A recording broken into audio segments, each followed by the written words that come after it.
জনের পক্ষ থেকে আজকে একটা টয়োটা রাশ খুব চমৎকার কন্ডিশনের একটি গাড়ি নিয়ে আসছি। আপনারা দেখতে পাচ্ছেন প্রজেকশন হেডলাইট, প্রজেকশন লাইট এবং সামনের বেশগিরিটা বেশ চমৎকার, ভিগো বাম্পার সহ 4টি চাকা অসাধারণ সুপার কন্ডিশন এবং পাওদানিটা একবারে চমৎকার কন্ডিশনের, সুপার ফ্রেশ কন্ডিশনের। ভিতরের ইন্টেরিয়রটা বেশ চমৎকার কন্ডিশনের, একেবারে কোনো স্কেচবিহীন গাড়ি, ফার্স্ট পার্টি অনার, ফ্রেশ কন্ডিশনের একটি গাড়ি।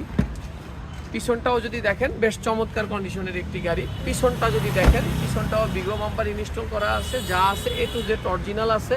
পিছনের কন্ডিশনটাও সুপার ফ্রেশ, সুপার কন্ডিশন। ডান পাশটাও বেশ চমৎকার, ডান পাশের ভিতরের ইন্টেরিয়রটাও যদি আপনারা দেখেন বেশ চমৎকার কন্ডিশনের একটি গাড়ি। দেখতে হলে আপনাদেরকে আসতে হবে অটোমেটিক জোন 2/11 সাউথ বেগুনবাড়ি আকি সিএনজি পাম্পের পিছনে।